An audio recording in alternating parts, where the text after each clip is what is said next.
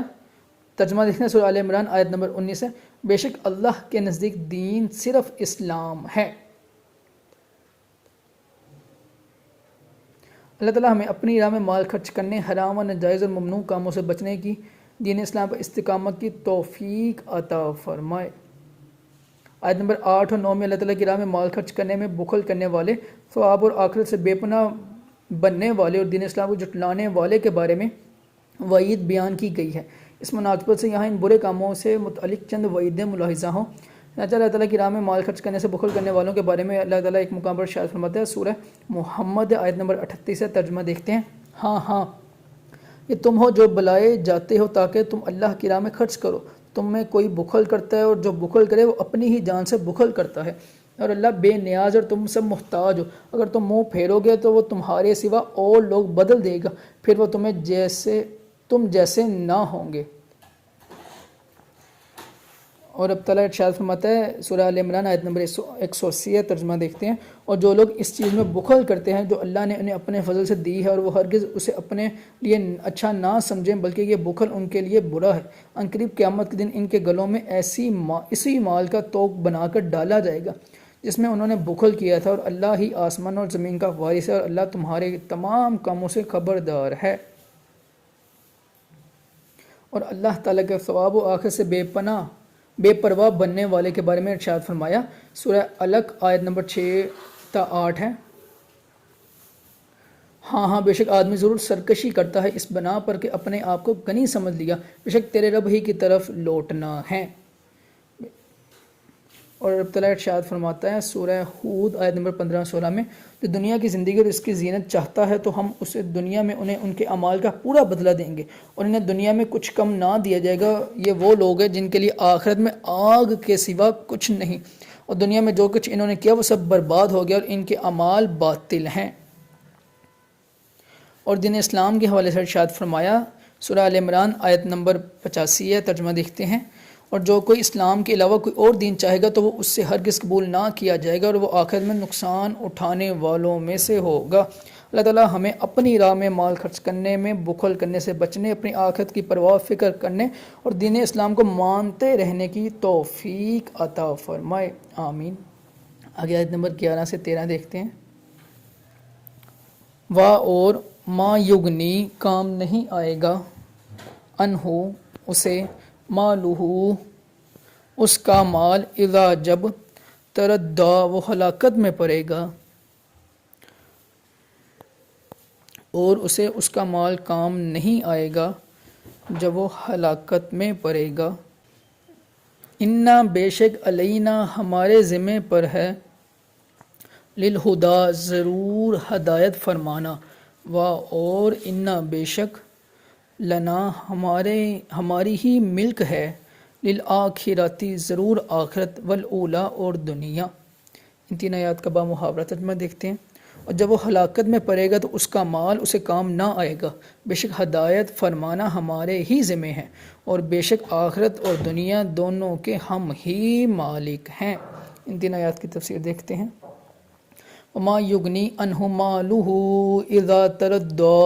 جب ہلاکت میں پڑے گا تو اس کا مال اسے کام نہ آئے گا، جو شخص اللہ کی راہ میں مال خرچ کرنے سے بخل کر رہا ہے اور جب مر کر قبر میں جائے گا یا جہنم کی گہرائی میں پہنچے گا تو اس کا مال اللہ تعالیٰ کے عذاب سے بچانے میں اسے کچھ کام نہ آئے گا۔ انا علینا للہدا، بے شک ہدایت فرمانا ہمارے ہی ذمہ ہے۔ اس آیت کا ایک معنی یہ ہے کہ حق اور باطل کی راہوں کو واضح کر دینا، حق پر دلائل قائم کرنا اور احکام بیان فرمانا ہمارے ذمہ کرم پر ہے۔ دوسرا معنی یہ ہے کہ جو ہم سے ہدایت طلب کرے اور ہدایت طلب کرنے میں کوشش کرے تو اسے ہدایت دینا ہمارے ذمہ کرم پر ہے، جیسا کہ ایک اور مقام پر اللہ تعالیٰ نے ارشاد فرمایا، سورہ عنکبوت آیت نمبر 69 ہے، اور جنہوں نے ہماری راہ میں کوشش کی ضرور ہم انہیں اپنے راستے دکھا دیں گے، وَإِنَّا لَنَا لَلْآخِرَةِ وَالْأُولَى، اور بے شک آخرت و دنیا دونوں کے ہم ہی مالک ہیں۔ اس آیت کی ایک تفسیر یہ ہے کہ بے شک تم یہ جانتے ہو کہ آخرت اور دنیا دونوں کے ہم ہی مالک ہیں، اور پتھروں اور دیگر چیزوں سے بنے ہوئے جن بتوں کی تم پوجا کرتے ہو وہ نہ آخرت کے مالک ہیں نہ دنیا کے مالک ہیں، تو تم آخرت اور دنیا کے مالک کی عبادت چھوڑ کر ان بتوں کی عبادت کیسے کرنے لگ گئی ہو جو آخرت اور دنیا میں سے کسی چیز کے مالک نہیں، حالانکہ تمہیں یہ بات معلوم بھی ہے۔ دوسری تفسیر یہ ہے کہ بے شک آخرت اور دنیا دونوں کے ہم ہی مالک ہیں، اور ہم ان میں سے جو چیز جسے چاہے عطا کریں، لہذا دنیا اور آخرت کی سعادتیں ہم سے ہی طلب کی جائیں۔ یاد رہے کہ اللہ تعالیٰ سے صرف دنیا کی بہتری کے لیے یا صرف آخرت کی بہتری کے لیے دعا نہیں مانگنی چاہیے، بلکہ دنیا اور آخرت دونوں کی بہتری کے لیے دعا مانگنی چاہیے، جیسے کہ ایک مقام اللہ تعالیٰ ارشاد فرماتا ہے سورہ بقرہ آیت نمبر 200 سے لے کر 202 تک کا ترجمہ دیکھتے ہیں۔ اور کوئی آدمی یوں کہتا ہے کہ ہمارے رب ہمیں دنیا میں دے دے اور آخرت میں اس کا کچھ حصہ نہیں، اور کوئی یوں کہتا ہے ہمارے رب ہمیں دنیا میں بلائی عطا فرما، ہمیں آخرت میں بھی بلائی عطا فرما، اور ہمیں دوزخ کے عذاب سے بچا۔ ان لوگوں کے لیے ان کے کمائے ہوئے اعمال سے حصہ ہے، اور اللہ جلد حساب کرنے والا ہے۔ اور انس بن مالک رضی اللہ عنہ فرماتے ہیں کہ تاجدار رسالت صلی اللہ تعالیٰ علیہ وسلم اکثر یہ دعا فرمایا کرتے تھے، ربنا آتنا فی الدنیا حسنۃ وفی الآخرۃ حسنۃ وقنا عذاب النار، اے ہمارے رب ہمیں دنیا میں بلائی عطا فرما اور ہمیں آخرت میں بھی بلائی عطا فرما، اور ہمیں دوزخ کے عذاب سے بچا۔ نیز یہ بھی یاد ہے کہ اللہ تعالیٰ کے انبیاء علیہ السلام اور اولیاء رحمۃ اللہ تعالیٰ علیہم سے دین اور دنیا کی بلائیاں طلب کرنا بھی جائز ہے، کیونکہ اللہ تعالیٰ کے یہ نیک بندے اللہ تعالیٰ کی اطاعت سے دین اور دنیا کی بلائیاں دے سکتے ہیں۔ یہاں ہم صرف صحابہ کرام رضی اللہ تعالیٰ عنہم کی سیرت میں موجود اس کی بے شمار مثالوں میں سے چند مثالیں اختصار کے ساتھ ذکر کرتے ہیں تاکہ یہ بات واضح ہو جائے۔ اللہ تعالیٰ کے علاوہ کسی اور سے دین یا دنیا کی بلائیاں طلب کرنا شرک ہرگز نہیں، بلکہ یہ صحابہ کرام کا طریقہ ہے۔ چنانچہ جب حضرت ربیہ رضی اللہ عنہ نے نبی کریم صلی اللہ علیہ وسلم سے جنت میں ان کی رفاقت مانگی تو رسول اللہ صلی اللہ علیہ وسلم نے انہیں جنت میں اپنی رفاقت عطا کر دی۔ تو کاشا رضی اللہ عنہ نے بارگاہ رسالت میں عرض کی، یا رسول اللہ صلی اللہ تعالیٰ علیہ وسلم، آپ دعا فرما دیں کہ اللہ تعالیٰ مجھے بے حساب جنت میں جانے والوں میں شامل کر دے۔ تو حضرت رسالت صلی اللہ علیہ وسلم نے ارشاد فرمایا کہ اے اکاشا تو انہی میں سے ہیں۔ اور صحابہ کرام رضی اللہ عنہم کا آخرت کی بلائی طلب کرنا تو اپنی جگہ، جب کھجور کے ایک تنے سے نبی کریم صلی اللہ علیہ وسلم نے فرمایا کہ اگر تو چاہے تو میں تجھے اس باغ میں لٹا دوں جہاں تو تھا، اور اگر تو چاہے تو میں تجھے جنت میں بو دوں تاکہ جنت میں تیرے پھل اللہ تعالیٰ کی اولیاء کھائیں۔ اس نے عرض کی مجھے جنت میں لگا دیں، تو نبی کریم صلی اللہ علیہ وسلم نے فرمایا میں نے ایسا کر دیا، یعنی تجھے جنت میں لگا دیا۔ غزوہ خیبر کے موقع پر جب حضرت سلمہ بنت عقور رضی اللہ تعالیٰ عنہ کی پنڈلی پر چوٹ لگ گئی اور وہ بارگاہ رسالت میں حاضر ہو گئے، تو رسول اللہ کریم صلی اللہ تعالیٰ وسلم نے ان کی پنڈلی کو درست کر دیا۔ اور مدینہ منورہ میں رہنے والوں نے ایک بار حضرت عائشہ صدیقہ رضی اللہ عنہا سے قحط کے بارے میں عرض کی، تو انہوں نے رسول کریم صلی اللہ علیہ وسلم کے روضہ انور کی چھت میں روشن دان بنانے کا حکم دیا۔ جب روشن دان بنایا گیا تو اس قدر بارش برسی کہ گھاس اگ آئی اور اونٹ موٹے تازے ہو گئے۔ آگے آیت نمبر 14 تا 16 دیکھتے ہیں۔ فَأَنذَرْتُكُمْ تو میں ڈرا چکا تمہیں، نارن اس آگ سے، تلوّا جو برک رہی ہے، لا یصلاھا نہیں داخل ہوگا اس میں، الا مگر، اشقا بڑا بدبخت، الذی وہ جس نے، کذب جھٹلایا، وتولا اور منہ پھیرا۔ تین آیات کی تفسیر کا با محاورہ ترجمہ دیکھتے ہیں۔ تو میں تمہیں اس آگ سے ڈرا چکا جو برک رہی ہے، اس میں بڑا بدبخت ہی داخل ہوگا جس نے جھٹلایا اور منہ پھیرا۔ ان تین آیات کی تفسیر دیکھتے ہیں۔ فَأَنذَرْتُكُمْ نَارًا تَلَوّا تو میں تمہیں اس آگ سے ڈرا چکا جو برک رہی ہے۔ اس آیت اور اس کے بعد والی دو آیات کا خلاصہ یہ ہے کہ اہل مکہ میں تمہیں اس قرآن کے ذریعے اس آگ سے ڈراتا ہوں جو برک رہی ہے، اس میں بڑا بدبخت ہی ہمیشہ کے لیے لازمی طور پر داخل ہوگا، اور بڑا بدبخت وہ ہے جس نے میرے حبیب صلی اللہ تعالیٰ وسلم کو جھٹلایا اور ان پر ایمان لانے سے اس نے منہ پھیرا۔